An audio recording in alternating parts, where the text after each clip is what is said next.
What is going on, guys? It's Bound here. Now in today's video I want to talk about Terastallization and the overall effect it has had on the Generation 9 metagame, being that we are almost 3 years into the singles metagame in Pokemon Scarlet and Violet. And overall I just want to explain the concept of Terastallization, what can be improved going forward, because we did get confirmation that Terastallization will be returning in Pokémon Champions as well. So just some proposal for improvement in the future for Terastallization, just because there has been a lot of issues that this mechanic has caused in the metagame, and I will get to that later on in the video. So yeah, let's get into the concept of Terastallization. So essentially, Terastallization is a mechanic that is compatible with every Pokemon in the game, and it allows that Pokemon to transform into any type in the game. So for example, a Baxcalibur that is Dragon and Ice type originally can Terastallize to a Ground type.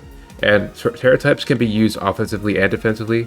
So in this situation, this is like kind of both an offensive and defensive Terra type for ground. For example, ground of Excalibur, because it not only does it power the damage of Earthquake up by 1.5 times, but it also allows Excalibur to be immune to Thunder Wave, and also remove some weaknesses such as Fighting, Dragon, and Fairy. So while this does introduce new weaknesses as well, so there are some advantages and disadvantages to Terastallization.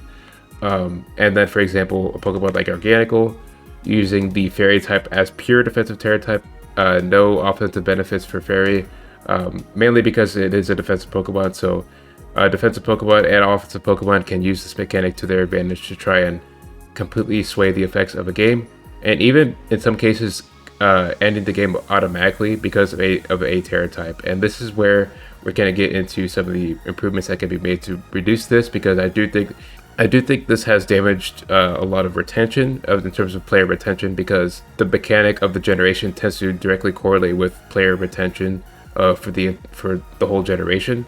And so I'm going to get into some improvements later on for the mechanic, because as I said, we will be seeing it in Pokemon Champions competitive scene as well. So one of the most prime examples of Terastallization being used to change the effect of a match is Chien-Pao. So as you may know, Chien-Pao is one of the biggest offensive presences in the game. It pretty much is the strongest physical attacker in the game right now, and that's mainly due to, one, the Sword of Ruin ability, and two, its offensive typing. So Ice and Dark is very strong offensively, and Sword of Ruin basically ruining the opponent's defense, lowering it by 25%. So it allows Chien-Pao to basically just hit harder no matter what. And combined with certain coverage options such as Terra Blast Electric, Terra Blast, anything, Sacred Sword, so being able to, do good against opponents' dark types, especially the opponent's Chien-Pao, and things like even a lot of Chien-Paos run Sheer Cold out there, because it allows Chien-Pao to do good versus both offensive and defensive Pokemon, and gives players a higher reason to select it against different matchups. And so that's what we've been seeing a lot, especially Electric Terra Blast as well. Electric being the most common Terra type on Chien-Pao at the moment. The two most common Terra types on Chien-Pao at the moment are Ghost and Electric. And so basically, Ghost allows Chien-Pao to immediately be immune to those priority moves that can pick it off, such as Mach Punch and Extreme Speed. Especially Extreme Speed, because Extreme Speed having that +2 priority, meaning it can outspeed Chien-Pao's priority moves. So things like Dragonite, Arceus, and Rayquaza use Extreme Speed, and it's a very good option to finish off Chien-Pao, or even in some cases when a KO Chien-Pao if it's coming off of a choice band. And so by going Ghost type, you can eliminate that option altogether, which can completely just change a game very easily. And in some cases, there's no way for the opponent to come back in most cases. And then Electric Terra allows Chien-Pao to power through defensive Pokemon such as Dondozo and Ho-Oh, especially with the Life Orb. A lot of Chien-Paos in the current metagame are running Life Orb with Electric Terra Blast. And so with this in mind, there are a couple improvements I would propose to lower the chances of Terastallization taking over a match without, the opponent knowing. The first improvement I would propose is a Terra type reveal on Team Preview. Now, I have been thinking about this for a while now, just kind of thinking about the effects it would have. On one hand, it would let the opponent know, like, okay, he's going to do this, and so I don't have to really think that much about what I have to prepare for. I can just select this and be fine with it.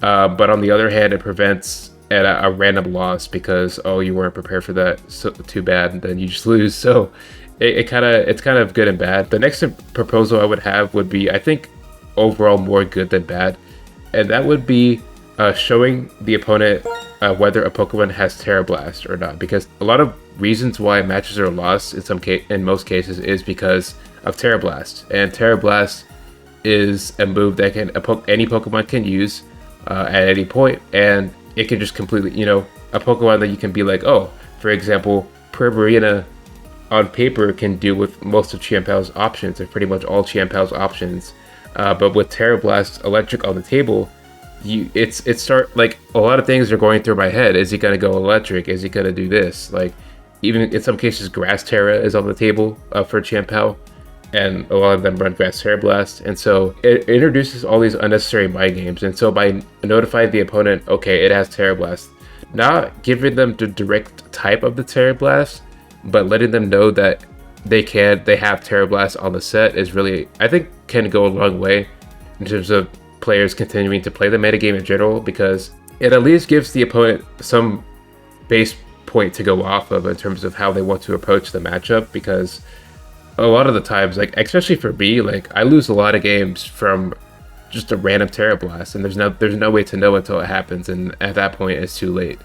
Especially with this being a 3v3 metagame, meaning that you really have to have versatility amongst 3 Pokemon as a core to fight the potential 6 Pokemon that the opponent can potentially select.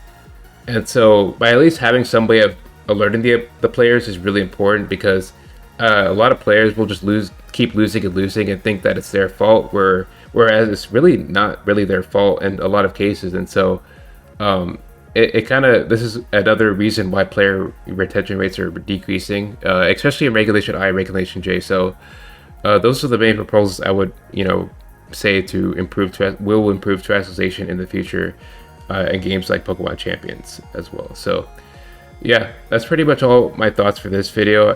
Please leave a comment down below if you have any additional ideas on this, as this is a very big topic of discussion in Generation 9. I would appreciate you guys subscribing to the channel as well, because it gives me more motivation to post more videos at a more frequent rate, and also liking the video goes a long way as well. So I really appreciate all the support, and yeah, I'll see you all in the next video.